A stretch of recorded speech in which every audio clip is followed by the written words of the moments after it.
Good evening, everyone. Good evening, good evening, good evening from here. From wherever you're watching, probably it's afternoon there. So good afternoon, morning, good morning. Okay, good day, beautiful day. It's a beautiful Friday. Thank you for joining us again on Family Robust. This is a place where we believe in reality of family robust. No shaking, no shaking, no shaking, no shaking. I am Janet Ajobiewe. I'm the family coach.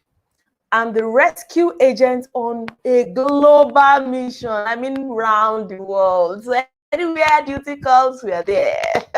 So this evening or this day, depending on where you're watching me from in the world, we have our guest here. I'm sure you are ready to see her and you're ready to listen to her. And before I bring her up, my moderator is here. You know, I told you, we'll make good use of our tools. She's the broadcaster. She's an on-air personality. She will do justice to whatever needs to be done. You know, we have barista in the house today, so we are ready for her. My moderator, come in. Are you ready to moderate this? I trust you. Angel Wale-Adeyemi is here. Thank you for coming. Hello, good evening. Thank you for having me again. Yesterday was awesome, I must tell you. Ikalon did justice to the topic, and we're able to learn about how as parents our negative words affect our children negatively, and it really reduces their self-esteem. I'm beginning to work on it. I don't know if you have started working on yours too, because it is not just by hearing alone. It's not hearing alone, but of course doing what you have heard. All right, everyone. Angel Wale-Adeyemi is my name. She has summarized it all. Okay, broadcast journalist is who I am, HR executive. Okay, one of my core strengths is actually speaking, and I think that is why I am here. So on today's webinar, today is actually very interesting because I've asked different sets of people to come up. I have asked people to gather here if you have ever beaten a child, if you have ever scolded a child, if you have ever insulted one. As you're listening to me, please just gather once at one corner and start saying your prayer of repentance before we start listening to the rights of the children to know where you have heard. And of course, to those who were recipients while they were growing up, the baptism of slippers, of belts, of omorogun. And you have evidence. Some of us still have the evidence even into adulthood. Just bring your evidence tonight. With the laws that we'll be listening to, we are suing. So in case your parents have gone to over beyond, you just write your petition. We'll send this somehow. All right, today we are talking about creating a balance. Creating a balance between discipline and the child's rights, parental discipline. How do we create a balance? Now, this is a touchy topic because people have different perspectives about it. But now we are going to go towards the law perspective. And we have an authority in that field. You know, we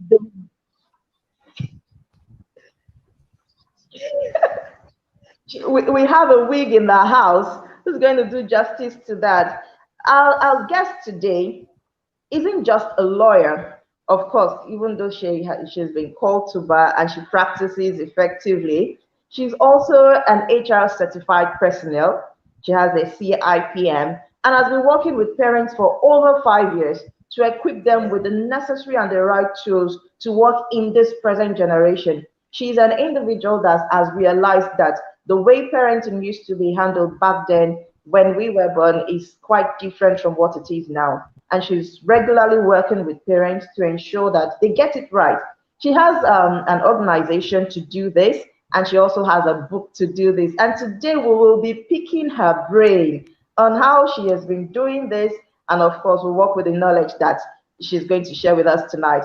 Join me, welcome tonight, no Drum other, roll. the very energetic and intelligent barrister in the house. Should I call her Barrister TOPE OLUWATOYE? Please, can she come up now? Yes, yes, she's coming. She's Wow, here. I'm so Hello, glad. Hello, good evening. Good evening. Good evening, Thank you for ma'am. having me. Thank you, You're welcome. Mama. I call you Mama, and I will still call you Mama here. Thank you so much for having me. I'm so glad. Thank You're you. welcome.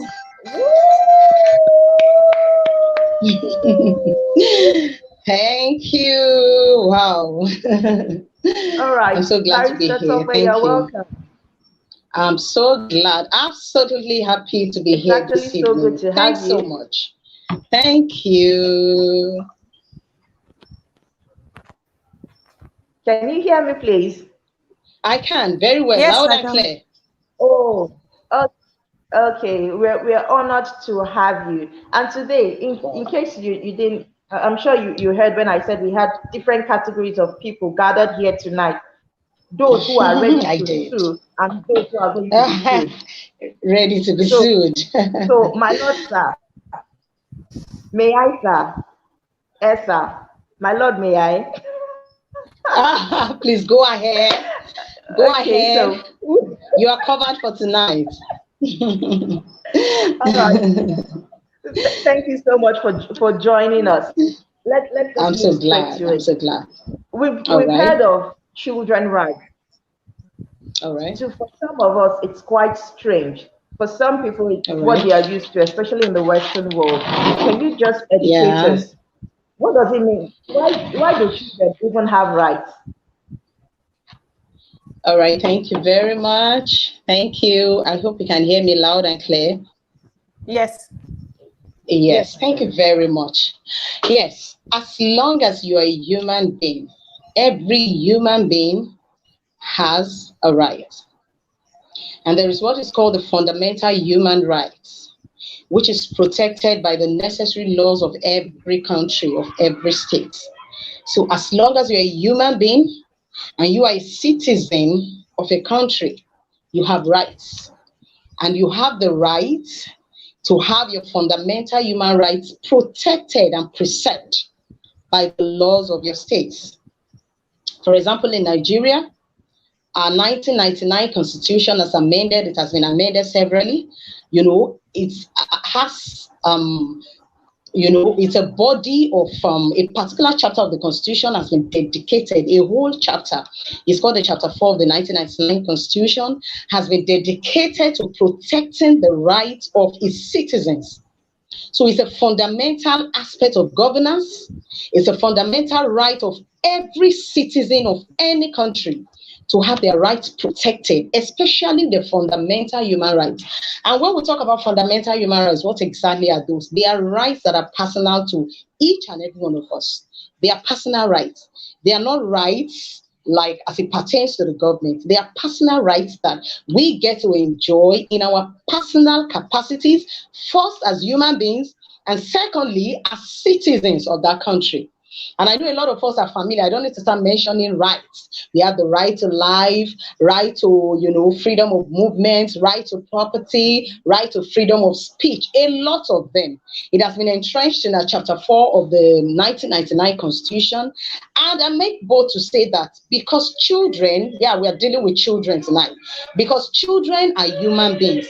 They are also parts of the people that the Constitution seeks to protect, because they are human beings too. The truth is that when it comes to children, a lot of issues that has to do with children has been watered down in the country. Children are seen as not part of the Constitution. There's this silent notion that the Constitution is majorly for adults, to protect adults. But we are here advocating that children too have rights. And because they are human beings, the same rights adults are entitled to, are the same rights children too are entitled to. So if an adult is claiming under Chapter 4 of the 1999 Constitution and other international treaties on human rights, a child too can claim under it. And the good thing is that there are now specific laws, conventions, and treaties, that has been domesticated even in our country, in Nigeria, that specifically addresses issues of children, specifically has to do with children, protecting the right of children, because it got to a point that even in international communities, they begin to discover that once it comes to children, people are not talking. These rights are being, stepped on every day, and nobody seems to be talking. So at a point, there was the need to step up our game as regards children, and a lot of conventions, treaties, laws started coming up. And I'm so happy that in one particularly, that has been made specifically to protect the rights of the child, and it is called the Child Rights Act, of 2003. Is a powerful law. But tonight, if I have the time, no matter, the right is good, is wonderful, but you begin to ask, we still have the rights of children being stepped upon in Nigeria. What happens to the Child Rights Act? What happens to it? Does it mean it doesn't work? Does it mean people don't even know it existed? Of course, a lot of people know it existed, but whether we like it or not, it has its own limitations. And if I'm given the time, I will discuss the limitation. All right. All right. You put us through rights, beginning from the human fundamental rights, and then children are also entrenched in that right. All right. Okay. Now, then what is punishment or discipline? All right. Let's use the word discipline. So discipline. All right. What is discipline? All right. Okay. Most times when I discuss discipline, our topic is parental discipline versus children's right? Parental discipline versus children's right. Finding or creating the balance. And it is so necessary we find the balance, because a lot of people regularly cross a particular threshold they are not supposed to cross, and it has led to a lot of issues. And I think we need to start. And I love what the topic, when I was given the topic, I was actually excited. I was like, yes, these are salient issues we need to be talking about in this 21st century, especially when it has to do with countries like ours. When it has to do with developing countries, developed countries have actually come up with a lot of laws protecting the right of the child. But when it comes to our country, we are still struggling and battling with it. So, punishment and discipline. A lot of people use it, interchangeably. People think discipline is punishment. But I know all of us on this platform, or some of us, or if you don't know, you are knowing today that discipline is different from punishment. So tonight, I maybe have to be using the word discipline because that's part of our topic. But when I use the word, I'm going to tell you what discipline means in its truest sense, and what punishment means, like the truest sense, the real sense of punishment. It is different from discipline. And let me say this before I go further. Discipline in its truest sense cannot lead to abuse. Because the aim of discipline itself, in the first place, there can't be abuse. The end result of discipline cannot be abuse. I'm not saying it may not. Of course, when discipline too, everything that has its good side may have its bad side too. When discipline is not properly administered, abuse may come in. But the tendency of discipline leading to abuse is very slim.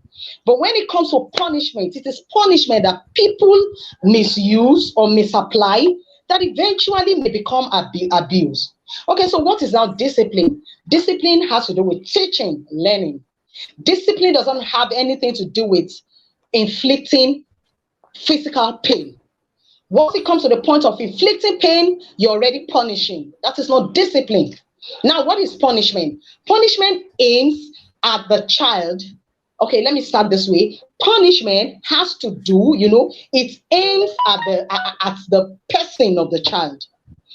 Talking about punishment and disciplining a child now. Punishment aims at the person of the child.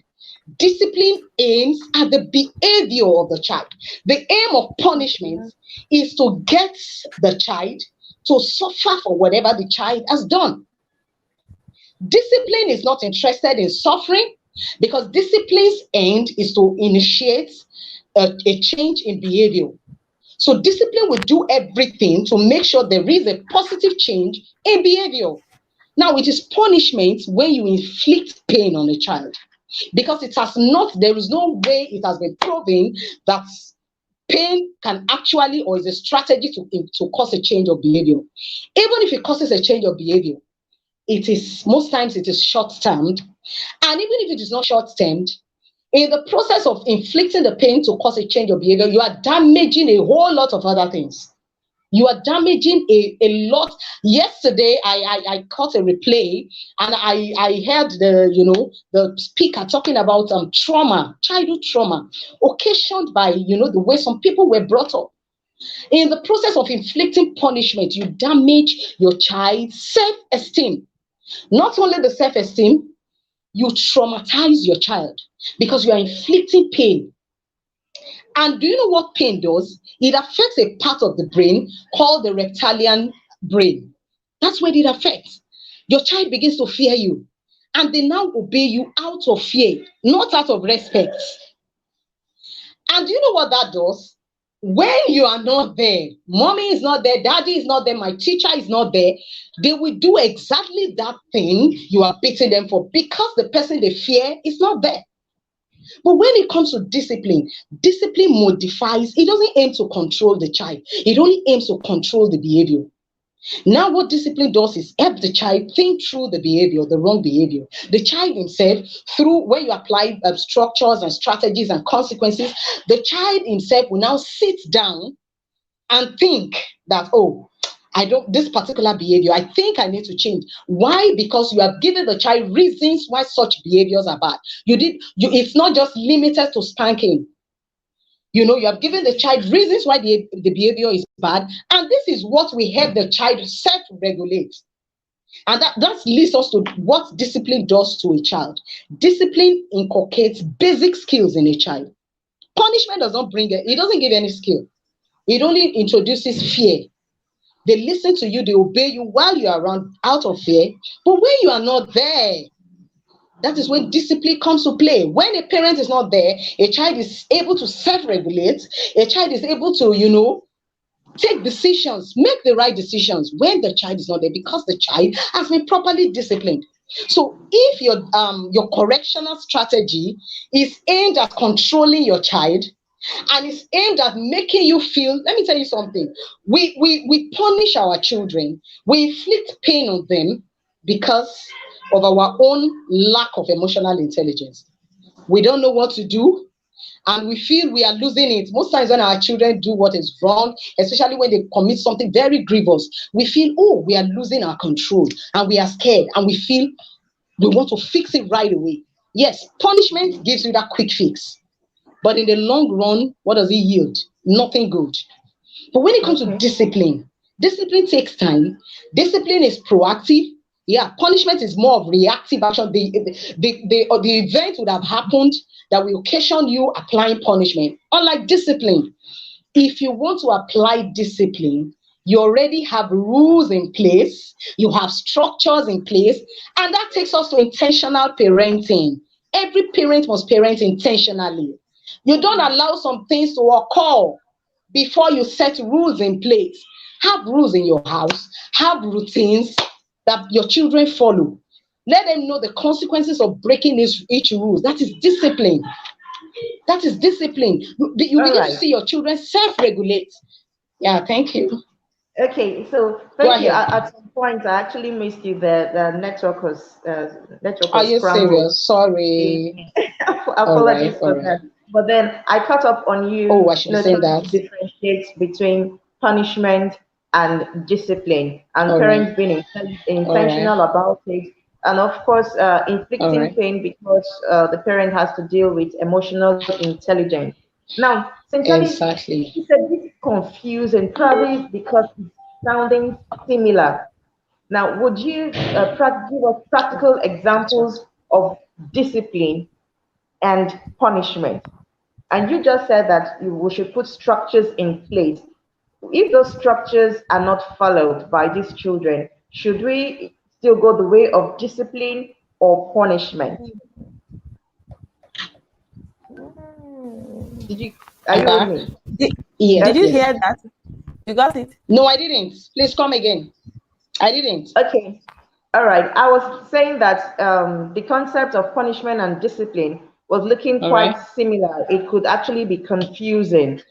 So if you could Exactly. cite, yeah, if you could cite practical examples of this discipline for us All to right. know, and then you talked about structures.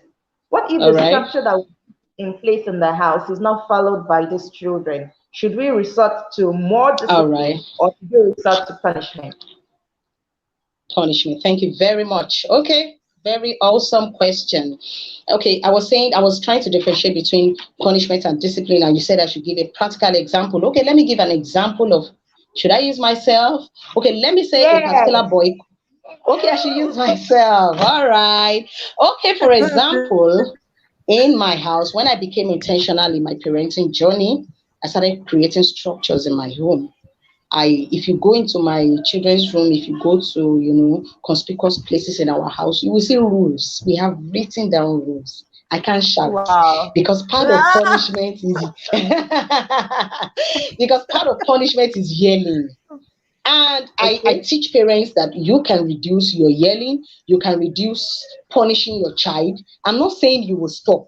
Any coach that promises you that it will stop, I would say it doesn't always work like that. Even if you stop for a while, there is a tendency that anything can happen. There could be a Just trigger pack up. anytime you could do it, but Mm. it can be considerably reduced.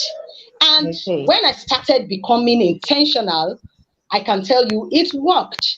I started disciplining instead of punishing. Mm. A lot of people have asked me what's my position about spanking. I am always very careful when it comes to this. I'm always very careful. But when you quote that verse of the Bible that says, spare the rod and spoil the child, Spoil the child. and when people give you the definition of the rod, the next question I ask is, why have you limited the definition of the rod to Cain? The Bible uses a lot of allegories. For example, in the Bible, the Holy Spirit was referred to as a dove, as a water, and blah blah blah. Why don't you, when the Holy Spirit is being referred to as a dove, why don't you limit your idea, your conception of the Holy Ghost to just him as a bird? So why do we now limit rod in that sense? We say rod. Of course, it sounds like Cain. Why do we limit it? And I make bold to say that the rod of correction it shouldn't be limited to spanking. It shouldn't be limited to caning. Okay. You can correct your children through other means. In fact, a lot of better means. I have tested it. I have tested using rules. I have tested using structures. Part of discipline is having structures in place. If you don't have structures, children don't know what to follow. They don't know I what want to us to be follow. practical. I want us to be Okay. practical. Okay, And I was giving an example of yeah. my home. I started Yes. using structures. I started having rules. I noticed that at a point, my children wouldn't want to do their chores. I would shout, oh, hey, who is doing the dishes today? Who is doing this? Who is doing that? I would shout. And I told myself, no, I don't want to continue to yell. Then I should put structures in place. So I gave rules by these are I gave morning charts, afternoon charts when you come back from school, evening charts. Towards the evening, you do your dishes, you wash the full flask from school and all that. And I put a time and pegged a particular time to it. Now, what that does, for over a time now, I have stopped yelling. Okay. Because once you don't meet up with your time, there is a consequence. Once you don't meet up with, for example, even when it has to do with cleaning their rooms, once you don't meet up, once I get to your room and there's a cloth on the bed and your bed is not well laid, oh my God, there is a consequence attached. So you see, Please, the can you rules tell that us make the consequence? I like the way okay, you want to know the consequence. All right. Okay, when it comes to their chore, like your last chore must be done latest by 7 p.m.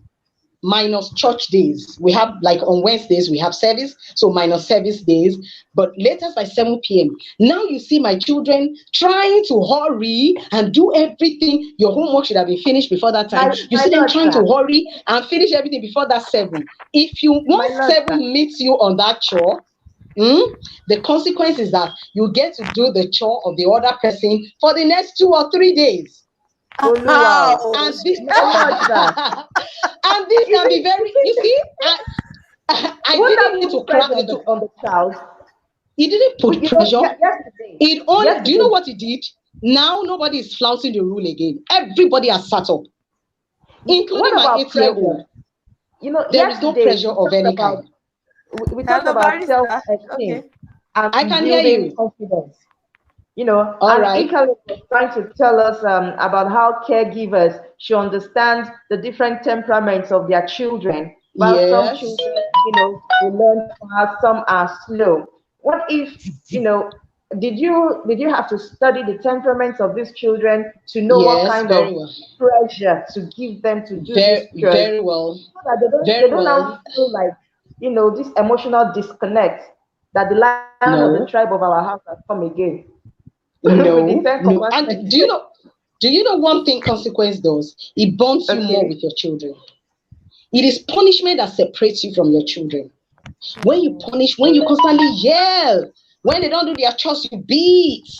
That is when the emotional gap starts. Chore, as a matter of fact, when you give your children chores to do in the house and you put a time to eat, do you know you are teaching them a lot of skills? And that's why I said discipline teaches a lot of skill. Children need time management skill. They need to learn it right from when they are small.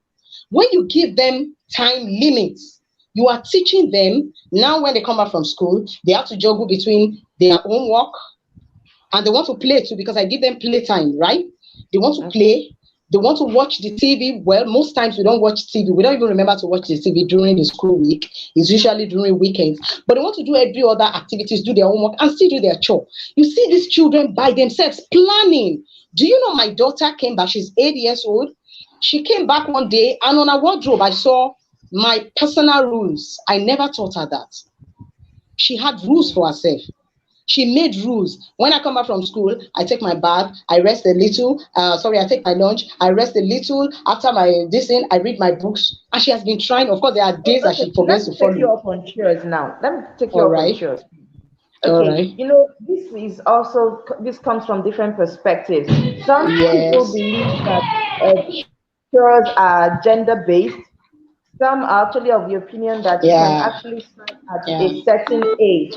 Now, what's your take on the gender perspective of house chores, and also at what age do you think some things should be thrown to these children?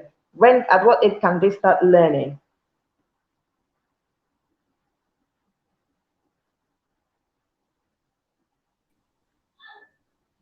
Okay. I think I'm back. I'm back. Okay, so All did you right. get that? No, I didn't. Please say it again. Okay, I was asking what your take Okay. is on the gender-based house chores that some people subscribe to, and also Okay. the age. At what age should we start throwing things at them? At what age can they start All little right. things? All right. Thank you very much. The truth is that when it comes to chore, there is no gender-based chore. There shouldn't be, especially when it has to do with 21st century parenting. Because chores have been proven over time to inculcate some basic skills in your children. Please, I beg parents to introduce their children to chore. I'm going to discuss the age. I introduce my children to doing chores as early as some people will advocate 2 years, as early as 3. There are age appropriate chores. My 5-year-old now throws out the trash. Is a chore. And I'm trying to let him do it without, of course, I still remind him every day now. But it's going to get to a point that it's going to be part of him and he's going to be doing it. What is difficult in throwing out a trash? Of course, I don't use a big bag. I make sure it's something he can actually carry easily. You understand? And he throws out every day. I have to do that because I want him to get used to that. So you can start from that. A 2-year-old can have a chore of picking up toys, picking up shoes, picking up things littered in the house. Once you see anything in the house, you can call a 2-year-old. So you can start as early as possible. There is no age limit. You do as it suits you. But the truth is that these children need chores because chores help to build a lot of skill. You take time management, self-discipline, They are able to set discipline, calculate their time, set discipline themselves. You know, a lot of skill, set decision-making skills comes with chores. And when it comes to gender-based chores, there is no gender-based chores. My first son is 12 years, almost 13. He doesn't like cooking. But I tell him, you must cook. And you know his answer, he would always tell me, Mommy, look at that. Does daddy cook?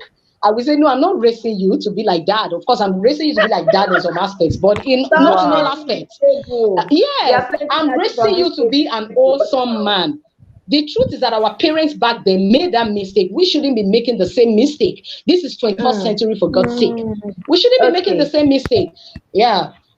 Now, go ahead. You just talked about him referring to daddy, who is the model thing, and you don't want to raise like daddy. Now, is there any possibility that gender has a role to play in parents abusing discipline? No, some children will say, "Oh, mommy is so wicked. Oh, mommy is terrible. We don't even want her around." Or it's daddy. Does gender, our biological makeup, does it have anything to do with the role we play in abusing discipline? That is when you abuse it. I would not want to say yes to that. I differ on that. Why? Number one, you know, children tend to spend more time with their mother.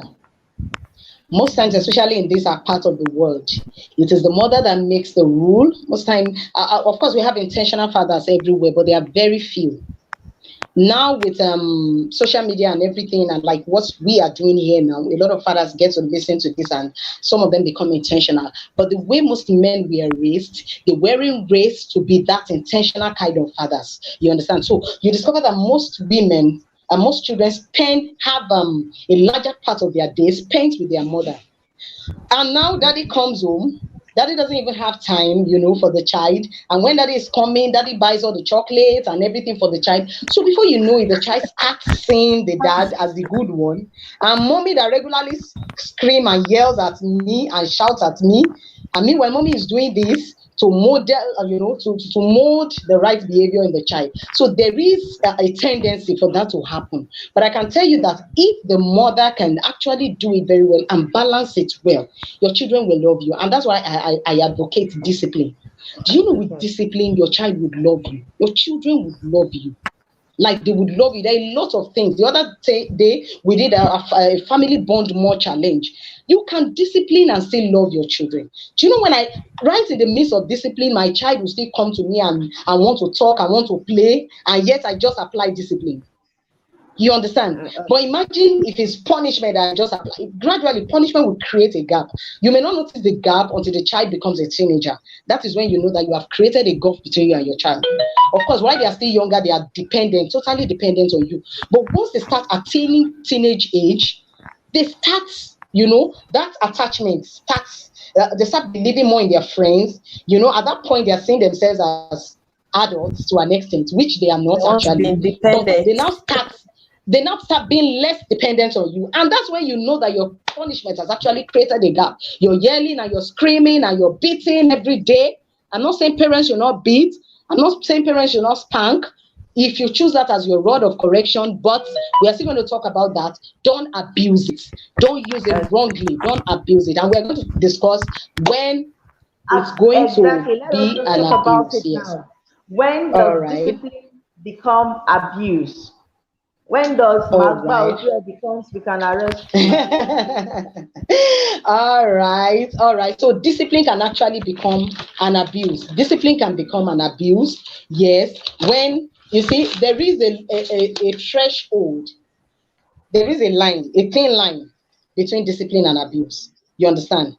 Yes, between, I said I'll be using the word discipline, though the right word should have been punishment, but for this context, let's use discipline.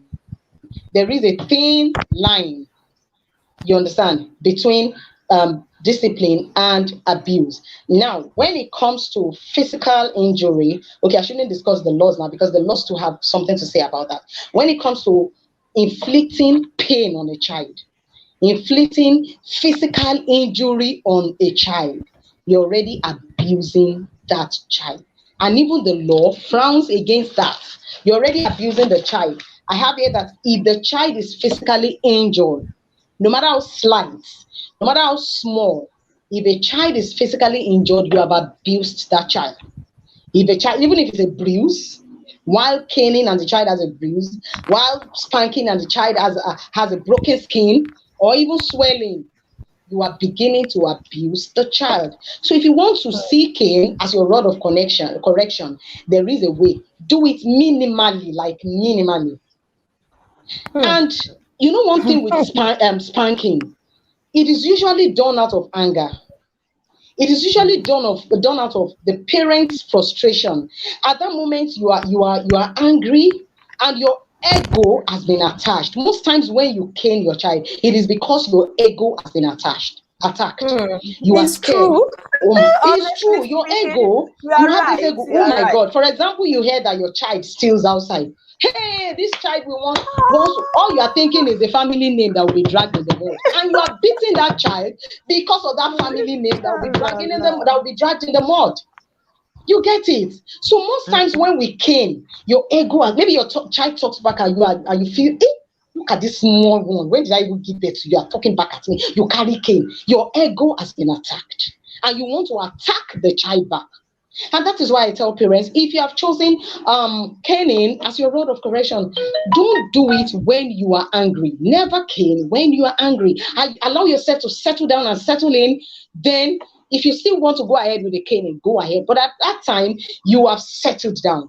And you may not cane, you may not abuse. It may not turn to abuse, because when you cane at the point of anger, when you are angry, you will definitely abuse your child. I know what I'm saying, because I passed through it when I was small. All my parents can cane.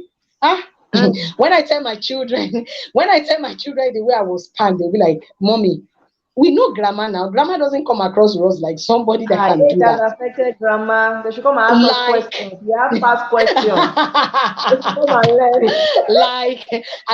We were spanked for the flimsiest, for the slightest reasons. You go out, you forget to wear your slippers.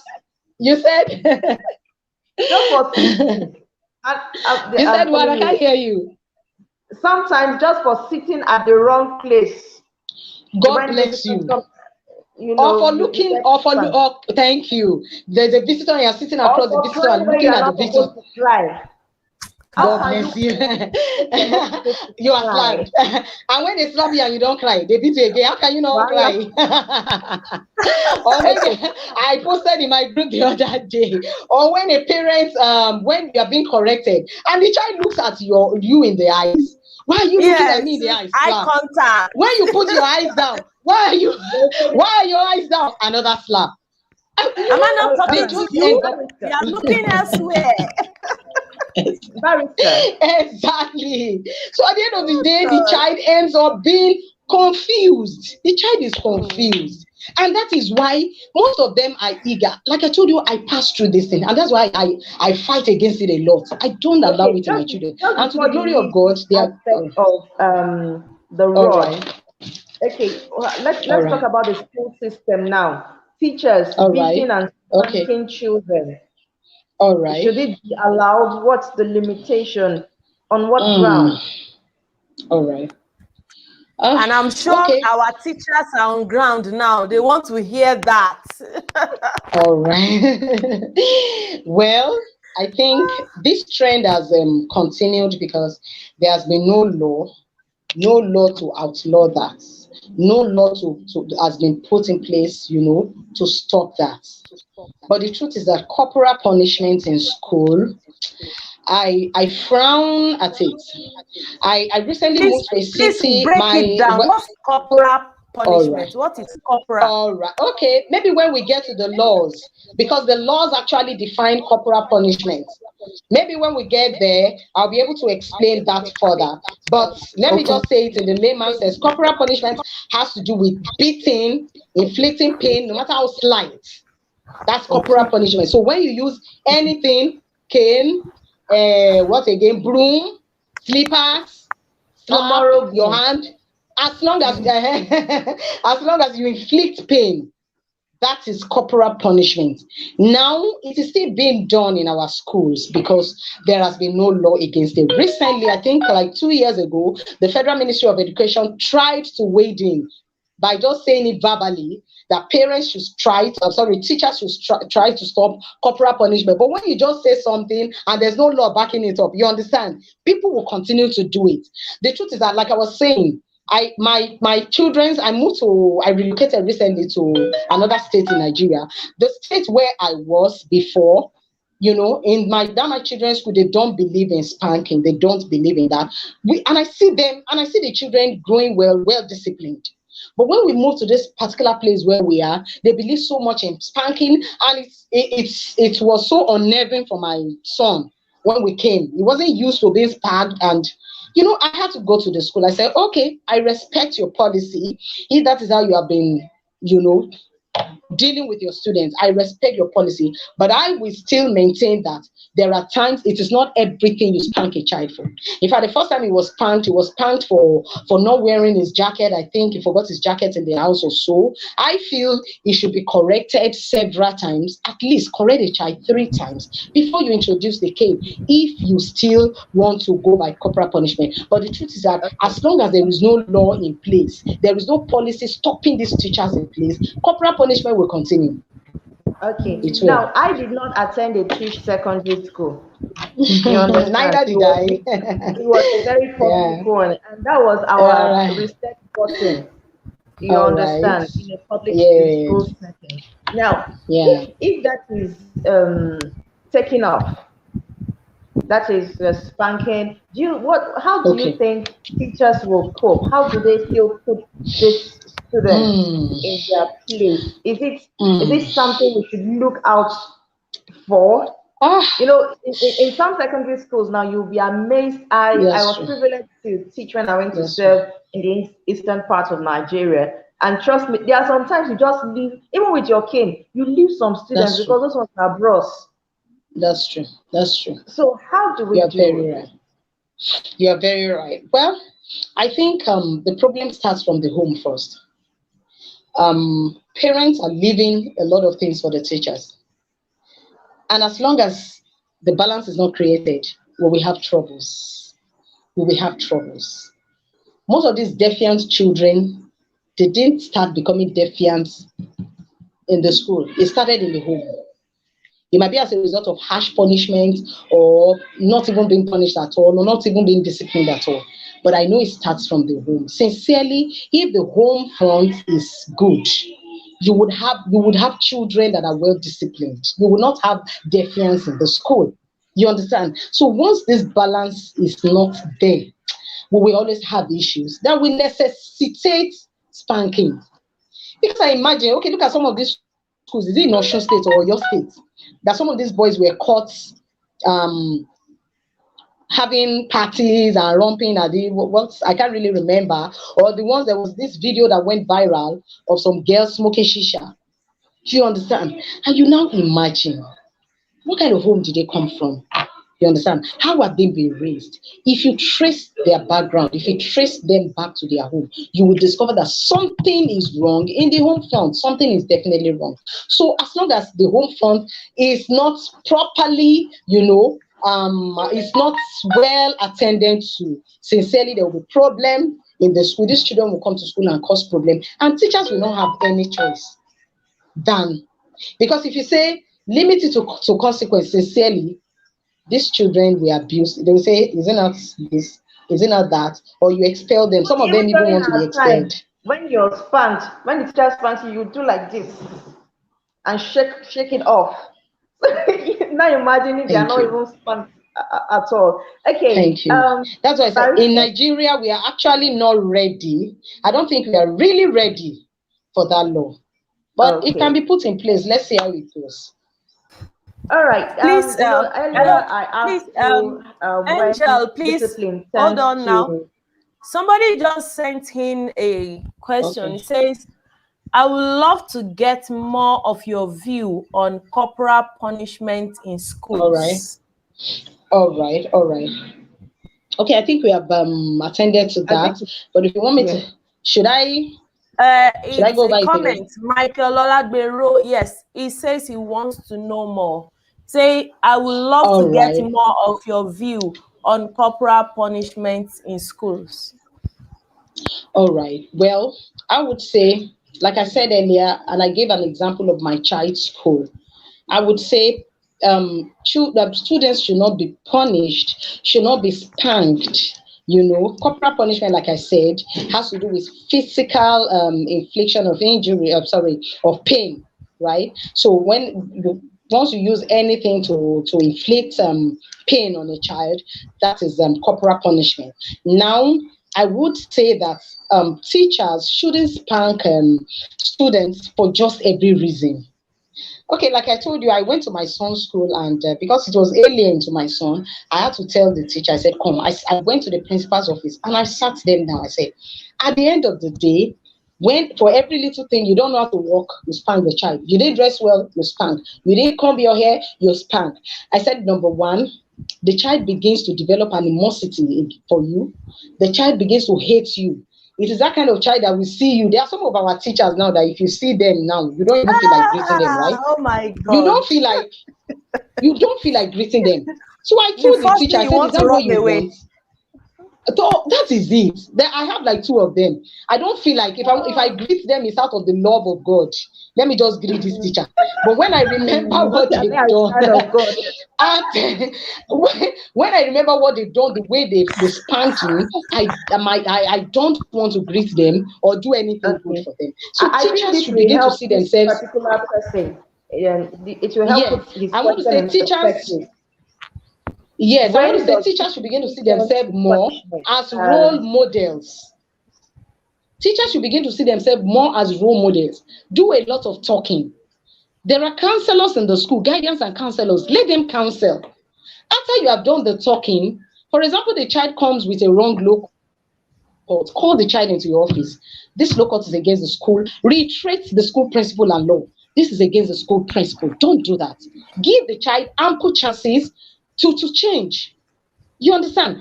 Is against the next day the child comes, blah blah. Don't come tomorrow with this law. Now if you have said it like 3-4 times and the child still does that, then I think you can apply corporal punishment if you want to. Since it is not a law, it has not been outlawed in our country.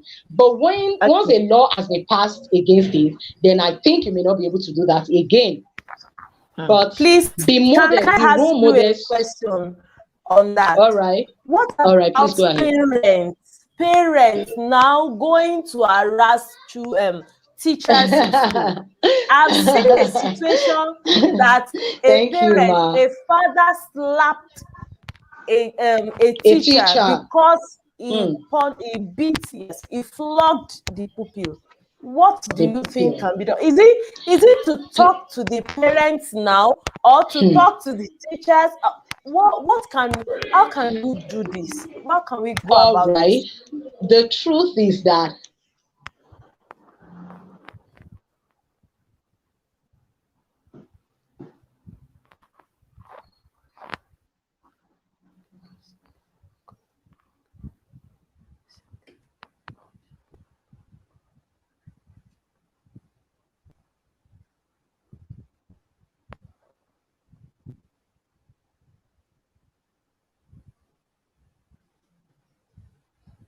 I think she lost her network. She'll be back. She'll be back. Okay. So, but you can hear me, right? Yes, I can hear you. Okay, so today we've actually learned some things from the barrister. She has told us that there are laws, and one of the things that she preferred was that we should set up structures in our homes. Yes. And then we should put rules in place so as to reduce our yelling. No, let me not generalize it. To reduce my yelling. How do Africans? Okay, to reduce my own yelling too. Please, honestly, let me just know your view. Is it only me that I wonder? So many times I used to wonder, am I the only one that yell? In the morning, especially when I'm preparing my kids for school. Oh God. Sometimes I'll tell them, children, this morning I am not going to shout. Cooperate And that's with the me. morning you will scream the most. I will just say, you said, I told you I will not yell. I will not shout. I told you. But even with that caution, I'm already shouting. Am I the only one? Another thing. Does it happen to your place in Ghana? Does it happen to you in Ghana? Yeah? Another thing about parenting is the societal context. You know that there's a saying that only one person gives birth to a child, but it's the whole community that nurtures that child. While you may be trying to put your structure in place, you might have people saying that you're indulging your children because you don't punish them in a certain way or you don't discipline them in a certain way. Let's bring culture into play now. For the Yoruba people, we believe that you kneel down to greet the elders, or you prostrate, or there's a way you stand up for elders. But now things are in other cultures, it's really not that way. And even aside from other cultures or ethnic groups, modernization has come to play. And so you see young children encouraged by their parents, they can even, it's normal now, just give the person a blow, just high five and stuff yes. So how do you maintain your own structure in the midst of criticism? Well, for me, I've developed a kind of structure in my own mind. If I want to discipline my child in the public, I don't care who will talk. But I do it in a mild way that I will not be embarrassed. Do you understand? For example, I hold the hair like this. Once I press it, 1, 2, 3, like this, and I press it, I will not press it in a way that the child will scream. But, stop that. Why are you doing that now? The child understands. Okay. You understand well. Yeah. Wow, welcome back. Network took me away. There's no problem. We've been having a nice time expecting I've been listening to your conversation, actually. Okay.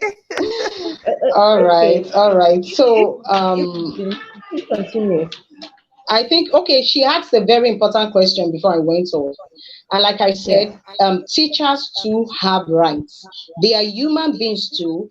Teachers are not animals. They are human beings. The same right a parent has, the same right a child has, is the same fundamental human right a teacher has that should be protected. So it is actually a criminal act for a parent to go to a school and slap a teacher. It is wrong. It is a criminal act. But because teachers, teachers are very humble, and you look at the cost and the stress of prosecuting and all that, suing a parent to court, but if a teacher wants to actually pick it up, and any teacher that tries to pick it up, may lose his or her job. Some proprietaries will not even, to make matters worse, they would even support the parent. Some will support the parent. Or some will just tell you, sorry, let's forget it. Those are part of the things you face as a teacher. But really, it is very wrong. A parent should, no matter the provocation, even if the teacher slaps your child, 2 wrongs don't make a right. You don't go back to the school and slap the teacher for what? He can actually sue you if he wants to, go that route. So it's very, very wrong. And like I always tell parents, you and your teacher, your child's teacher, are a team. See yourself as a team. How can I work on my team alone? You understand? When I have a partner, that when we come together, we can actually move things forward. I see my parents and my children's teacher as a team. At the beginning of the term, when they get promoted to a new class, I must see the teacher. I go to visit the teacher. I go there and we talk. I discuss my child's my child's personality with the teacher. I discuss my child's learning style, the kind of person my child is, and from there we exchange numbers. Like, I check your status. We become friends. There's none of my children's teacher that we are not friends till date. Like, some of them even visit. Even when I moved from my former state, a lot of them still call. And that is what, and I see my children learning well under them. Because when you have a good rapport with your child's teacher, they will give your children the best, or they will give them attention. So parents should learn this. Everything is not aggression. I used to have a teacher in our former school, ordinary mixing, the teacher puts another child's spoon, which anybody can make that mistake, in the child's bag. Misplaced spoons, put the child's spoon in another person's bag, and she went to school to go and fight that. But it's so unreasonable. It's so unreasonable. It's a thing I would just call and smile. You are giving us another person's spoon. No, thank God this one is finer than our own. We'll keep it. You just make a joke out of things that are not necessary. Then if you see that they are fundamental, like hitting your child, maybe the teacher hit your child and put a mark. You understand? See, it is your parental instinct. You want to fight. You want to protect your child. You want to. But there are better ways. Why not go to school? It has happened to me before, and I went to school. Maybe because I'm a peace lover anyway. Naturally, I love peace. I love making peace with people around me. But what I would do naturally is go to the teacher and say, see, this is wrong. If I let the proprietors or proprietor become aware of this, it's going to cost you, your job. Please let it stop. And most times it stops. But there was one particular teacher that called my child names, and I felt the name was too heavy. It was too heavy, and it was too heavy. I went straight to the head teacher, and I had to go to the head teacher because I wanted to protect other children. Okay. From what I heard, the teacher was always calling other children in the class names. So if I go to meet the teacher, he will handle my own and continue with other children. So I went to the head teacher, and I told the head teacher, my aim is not for you to suspend this teacher, but you need to call the teacher to order. And that was how it stopped. So we should see ourselves as parents and teachers as a team working towards, the good of our child. Thank you, Barrister. That You're was actually, welcome. I'm sure that you clarified a whole lot for. Yeah, thank you. All right. Now, but I want to take you back to an aspect. Okay. The difference, or rather, when discipline turns to abuse. You mentioned one. When it inflicts injury. Yes. And I also said when you use objects to beat the child, when you start using objects like broom, wires. Oh my God, I got beaten with wires. Slaps. Why you mention your objects now? Let me mention it. Slippers. Thick Dunlop. You are breaking this table. That after you give the child the mark under the Dunlop slippers, we just stick. Do you know there are some parents that still use hot objects? No, I have this practical example now. The parent was, she was just expressing herself. Her children are disciplined, when you observe them. But she said that when she gets angry, when her children offend her, if she gets angry and she could just do anything, she had, beat one of her children so much that he had to be in the hospital. Oh, wow. She needs help. Yes. She needs help. There's what is called advanced childhood trauma. That parent is traumatized and she's passing the trauma over to the children. She needs help. Please, if you know her, let her know that she needs help and she needs to get help as soon as possible. And you said the children are disciplined. Are they actually disciplined? I said when you fear their mother. Okay, when you observe. Yes, they will obey their mom based on fear. They are scared of their mother. Do you know what happens to those kind of children? Why is it that some children, sorry to mention, of some men of God will leave once they leave, not even men of God, strong Christians, once they leave the home and they go to school, why do they become something else?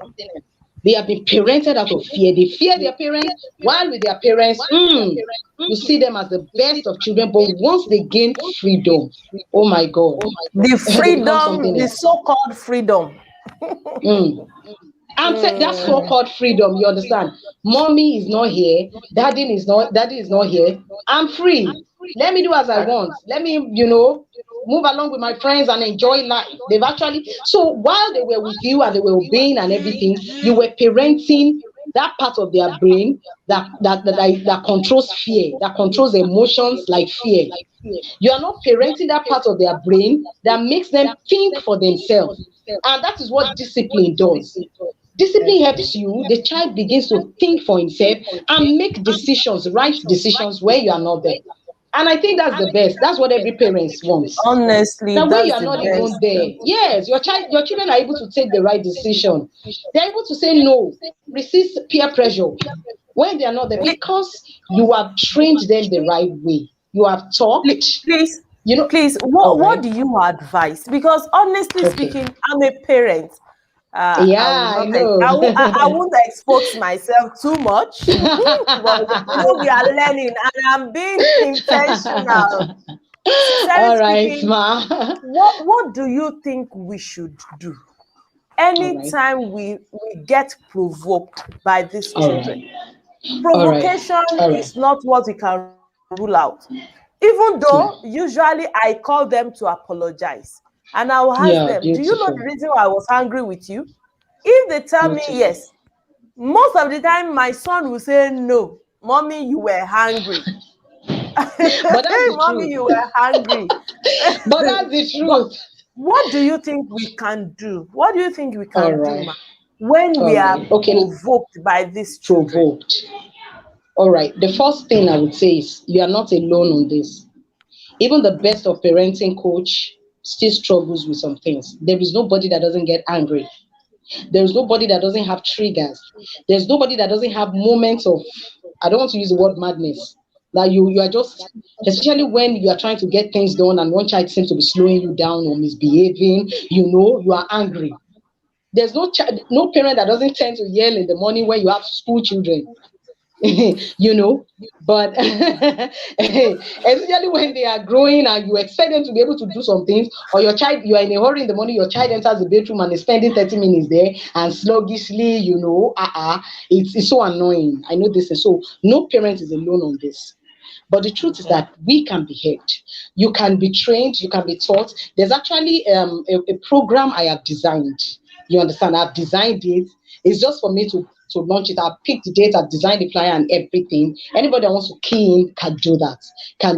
It's a paid program actually, because it's going to take a lot from me and it's going to take 7 days. But I'm going to be, discussing my own strategy, how I was able to minimize my yellings and floggings. Okay. I was able to minimize it. The truth is that we will all get angry, but what do we do in the face of anger? Now, a lot of time Can we you shift the blame on just our share children. some? Can you just share All some, right, ma. We so shift the that blame on we our will children, come? right? But All right, no share some problem. for us. All right. Number one, you have to identify your triggers. Everybody have triggers. What triggers you may be different from what triggers me. For example, somebody like me, I'm this busy kind of person. I don't know if when I chat with you at times, I always say, please, somebody should come and teach me how to really manage my time, because I feel I have a lot to do during the day and the time is not enough.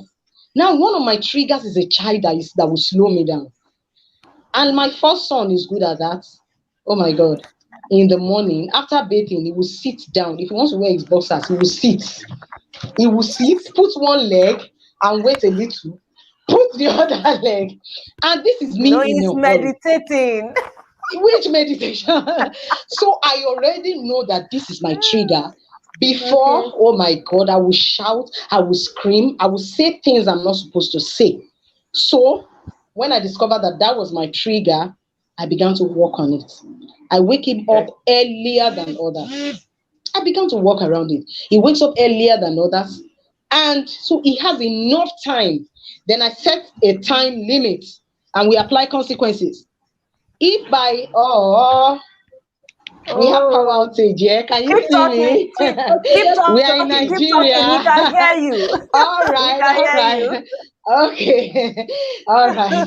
So as I was saying, I applied consequences. If by so time you are not ready, I can zoom off and leave you. I did it Wow. once and everybody's brain was reset. Wow. When it was a particular time, I left, they didn't believe. My son did not believe. He didn't believe it. He didn't believe. Sincerely, I left, and But at what age did you that's what I do say. that When for you him? have, you said, At what age? At what age did you do that for him? well, I think it was around 8 or thereabouts then. Okay. 8, 9. Yes, I But left him. but I make sure, of did course. you go back to pick him, or you just decided to leave and did not look back? Well, I left him in the house, but the house was actually safe. Okay. And that's why Okay. when you're applying your consequences, think of your child's safety too. The house was safe. We had neighbors. I had a particular neighbor that was always around. So I called my neighbor.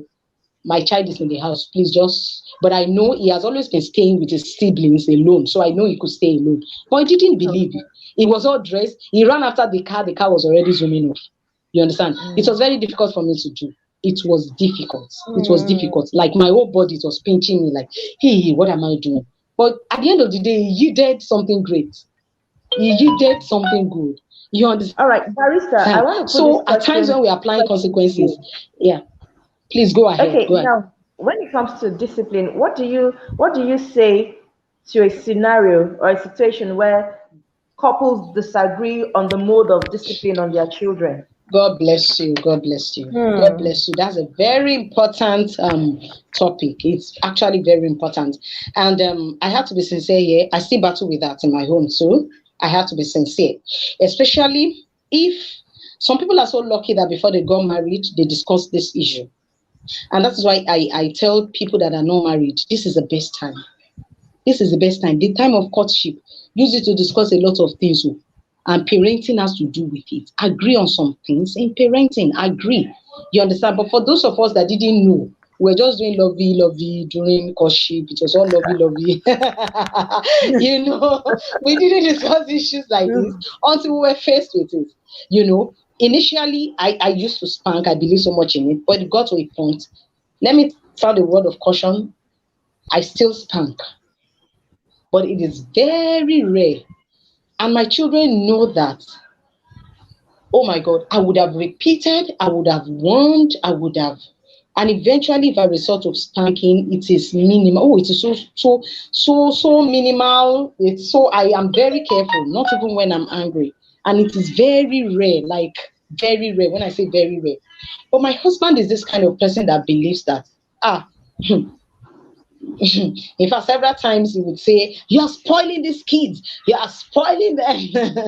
You know, so it happens in the home. I have to use myself as a as an example. It happens in the home. But what I would say is that in that situation, there is absolutely little that you can do, except to carry your husband along.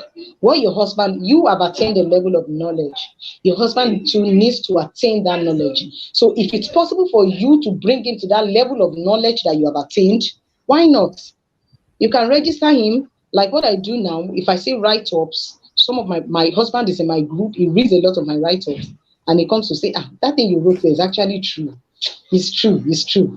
At times he acknowledges that, well, this is right, and you notice gradually I notice changes. So you can't change, you can't suddenly come and you will start and be telling your husband, no, this something is the new wrong. Thing I just learned. You must stop sparking the children. It doesn't work. Especially in the presence of the children. It is Thank you very wrong. much. It is very wrong.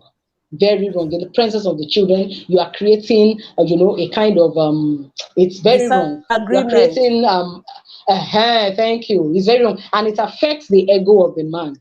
There's nothing that affects the ego of the man like being corrected, in the presence of the children. If you want to correct, let's lock ourselves in the room and do it quietly. The woman doesn't have ego, especially, you said the woman has ego too. The woman gets ego. The man too, vice versa.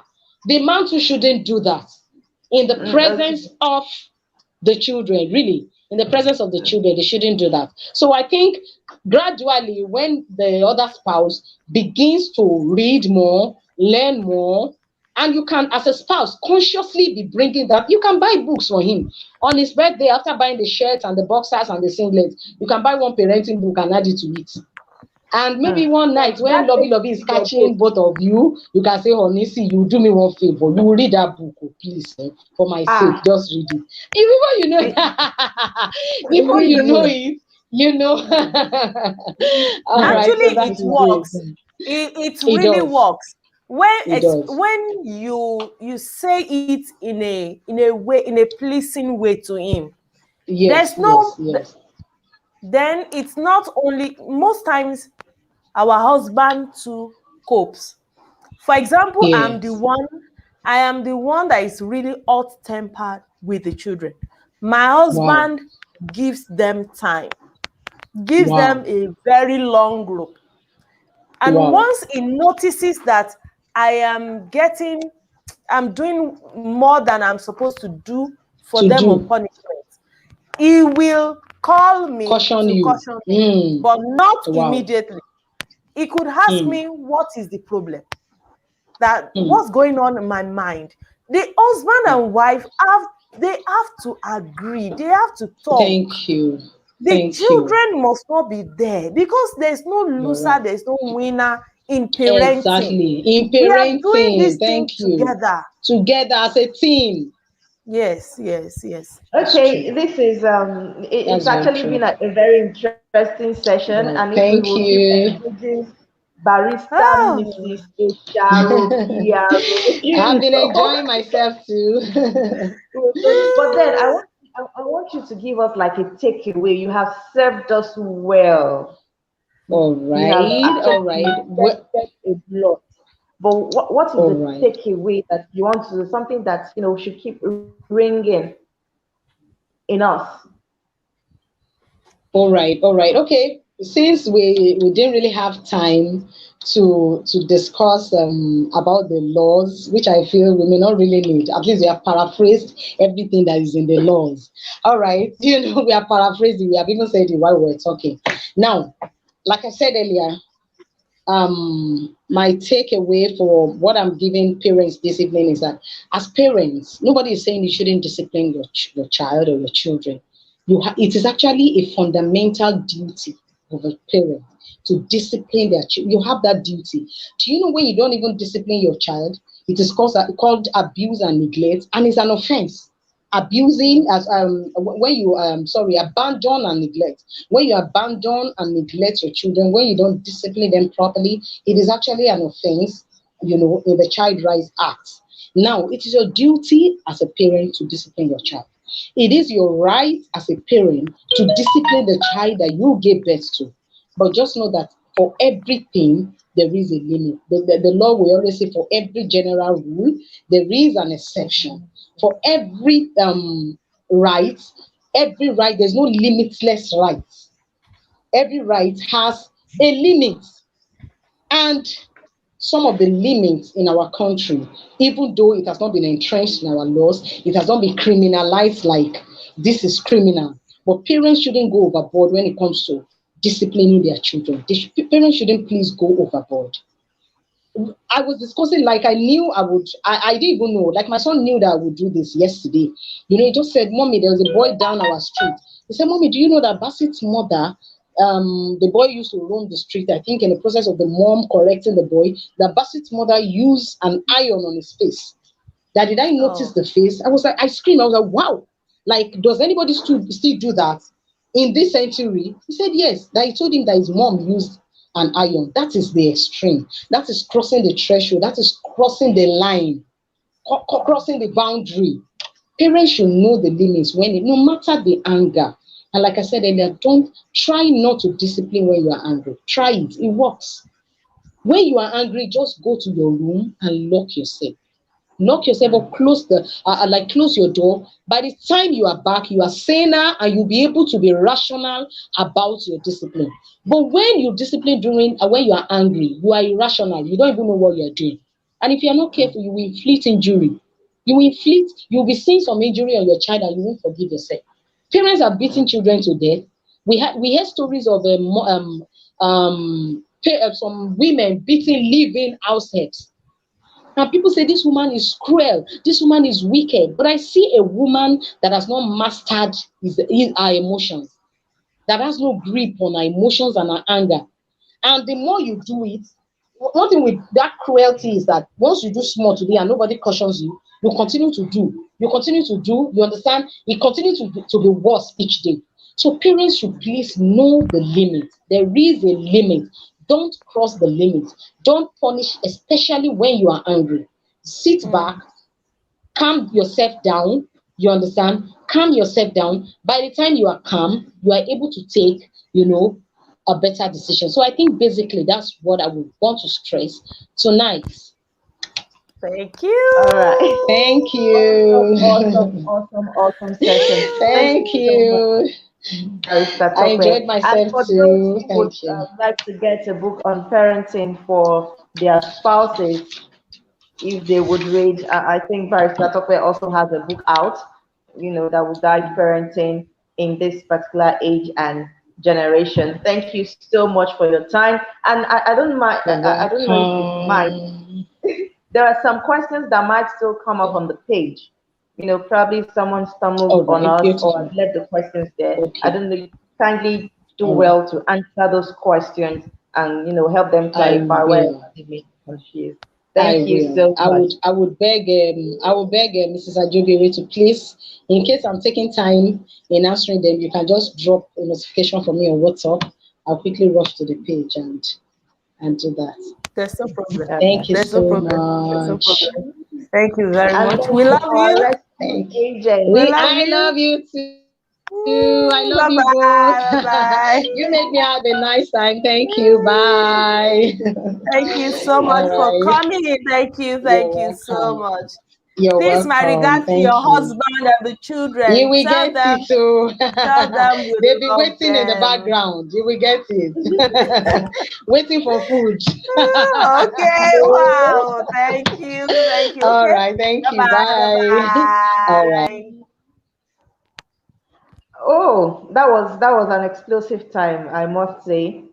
Our facilitators for this particular webinar have come guns blazing, and I believe that everyone who has been here has had a reorientation and will do better with parenting. And I'm sure we will stop yelling. No, we will stop yelling. We have to. It's very necessary because even the children don't want it. They don't want it. And do you know that if we do not they will tell you they don't. If we do not stop it, we begin to hear ourselves even in those children. Especially if they have younger ones. Will you stop that? Will you? I say stop that. I say, hey, Jesus. You yourself express and oh my God, this boy cut it from me. So we just need to, identify our triggers, like Barrister Tope said, and ensure that we don't inflict physical injury or hit them with objects. You see that thing or with objects here, our parents, we forgive them. It's because they didn't know. Now we are becoming more intentional about parenting. That's great. Oh, thank you very much. Let me say a very big thank you to you too for giving us your time, and to your husband. Hey, I said thank you. If you are listening to me right now, why I'm speaking English, I know, and I understand. So I have to give him a great kudos. Thank you, sir, for releasing her to come and moderate here. Thank you. And to your children, I salute you. And you too, thank you so much. Thank you for your time. God bless you. So till tomorrow, bye-bye. God bless you. Yeah, thank you. I believe that this time has been very awesome. Very, very awesome. We have learned a lot of things as parents. Please, I know I have to go and change. There are so many things. Barrister Tope broke the table legs. The table is not balanced again. So we have to go and fix them. Honestly speaking, yelling is not the best. We should just calm down. Discipline, not even punish. And she said, if we need to spank moderately, according to the age. Don't go and bring a long cane for a 3-year-old boy, a 3-year-old girl. How will the child feel? And let me just add this. In case you have offended the children, please don't hesitate to say, you're sorry. I'm sorry. When they hear you say, I am sorry to them, they will not be forced when they need to say, I am sorry to you or to any other person. So today has been very wonderful. And tomorrow again, we are coming back the same time, 7 p.m. Nigeria time. If you're in UK, it's still 7 p.m. And if you are in Burkina Faso and Ghana, Senegal, Cote d'Ivoire, all these places, it's 6 p.m. So tomorrow we'll be here again. And tomorrow, guess who is coming to take us? Ooh, happy one. You know, I've always told you that I'm a special child. I used to be, in fact, very different from my siblings. Very totally different. I had a lot of issues that made me to be different from my siblings. So tomorrow I'm going to talk about guides to breaking addictions in children. I'm sure I will have to reveal a lot of things about myself that you don't know. So please come tomorrow and listen to those addictions that you think are making these children bad, and how do you break them. So tomorrow I'm going to use my personal experience, other people's experience that I've gathered in the counseling and the books I've read. So I'm going to break them down and guide us on how to break these addictions. So till tomorrow, thank you for watching. Thank you for coming. God bless you. God bless you. God bless you. I love you all. I love you. I love you. I love you.